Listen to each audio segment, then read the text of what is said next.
Нема да има еден македонец со нормални патриотски чувства што ќе се појави да гласа на избори.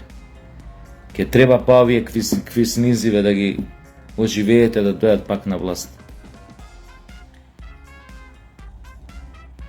Затоа немате време веќе за маневар.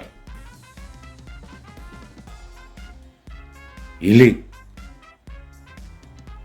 сите ние си нагаѓаме. Абе види, притисоци 30 години, калето тука ги притиска, калето ова, калето она.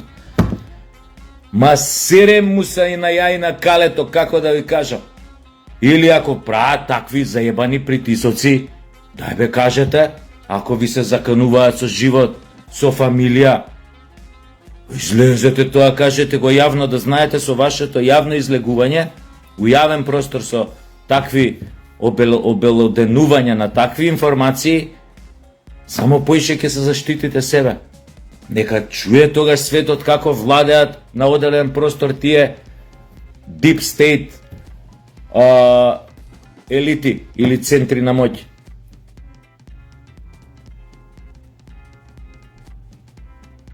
Дај да видиме што закани се тие, запознајте некако јава, нема ништо срамно во тоа. Или ако ти се закануе со фамилија, со вамо, со тамо, дечки, фала многу.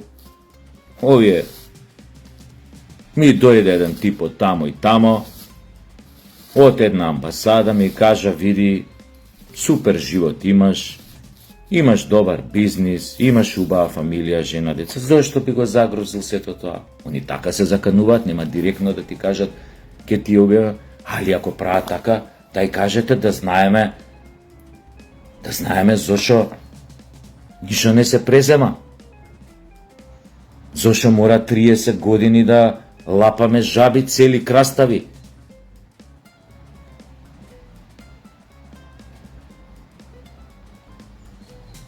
Ете, ја ви го раскажав пак мојов сон, чисто како идеја да ви дадам што треба да се направи за поскоро, а и за однапред, за да не го примиме од позади јако, уште еднаш.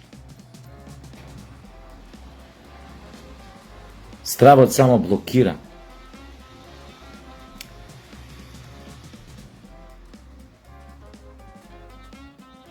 Без голема идеја, без голема визија, нема зошто некој да има потреба да доаѓа на власт, освен ако некои други работи не му се побитни, на кој начин да искористи политиката. Но ја не сакам да гледам на политиката така дека е алатка за брзо богатење. Не ќам да гледам, за жал, така е кај нас, но не ќам така да гледам, не е тоа политика. Наречете го тоа другачија, па не е тоа политика.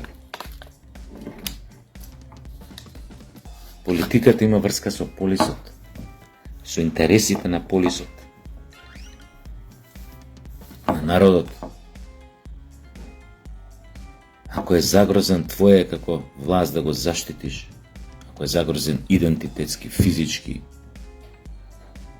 социолошки, биолошки, како власт треба да направиш се да го заштитиш. Ајде, дечки, време е стварно да се разбудите. Доста беше. Време е да се разбудите.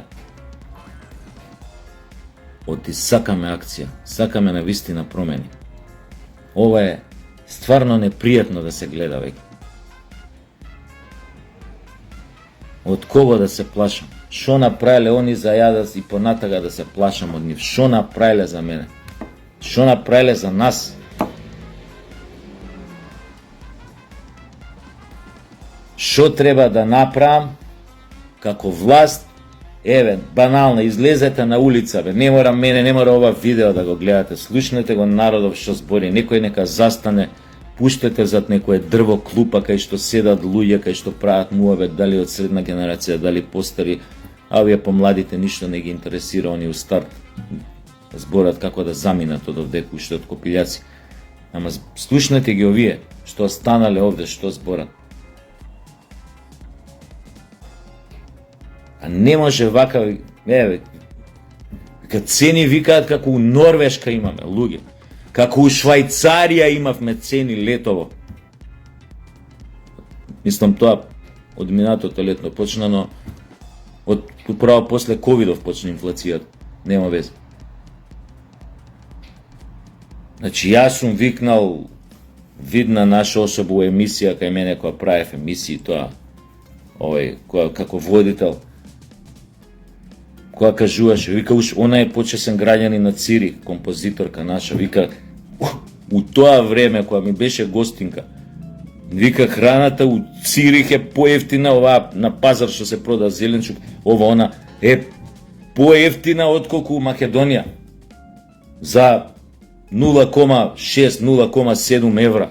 У Швајцарија. Па шо сме бе ние, Швајцарија ли сме бе?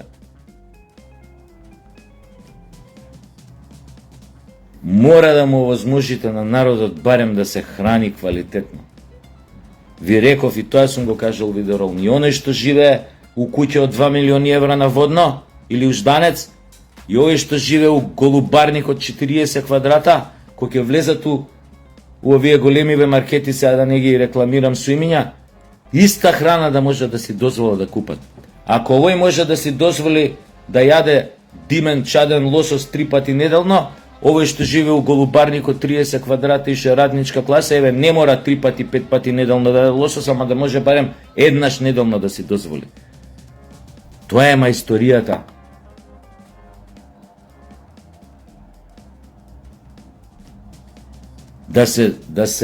Да му се овозможи на народот да живее достоинствено прво. Ајде бе, почнете од тука, ако не од ова крупното, со асимилацијава, со она префиксом северна, со поништување на договорите со Грција и Бугарија, со терање у пичку матерна онаа комисија за решавање на историски прашања помеѓу Бугарија и како се вика таа историска комисија. Еве, почнете со ова. Стајте ги под контрола овие ратниве, воениве профитери уште од ковидот, милиони што прават на грбот на граѓаните, на нивниот джеп. Стајте ги под контрола. Ќе ви зборат пазар на економија, слободен пазар. Мрш у пичку лепо материну. Каков слободен пазар у региони кај што владеат закони на џунгла? Кој слободен пазар? Се договараат меѓу себе да ги ебат граѓаниве у уста, да простите на изразот, да ги досвиромашуваат. Не смеете тоа да го гледате. Стапнете им со коленото на врат кој полиција на што прави у Америка која апси. Тоа е, извинете, може што сум малку вака нервозен, но хајде дечки, чекаме стварна акција. Доста беше од понижување што ги доживувавме овие 30 години, особено последните 6 години говедана квислиншки од СДС кога владеја. Дајте ни мевце. Оправдајте ги очекувањата, довербата што ја даде овој народ. Доста е со млако. Дајте ни нешто вруќо. Загњурете во сршта на проблемите. Не баш кој ја што загњурев овие вчера вечер кај Никол Кидман, Натали Портман и Шарлон Терис, како се викаше. Ама загњурете. Имате алатки, како држава, лостови тоа да го направите и гњурете. Гњурете. Како ми рече мене ова Натали Портман која загњурев. Гњури пиздати материна, гњури пиздати материна. Ја гњурев и ме гњурева. Е па загњурете и вие. Ебите и матер. За Македонија, кој ме бе матер на сите?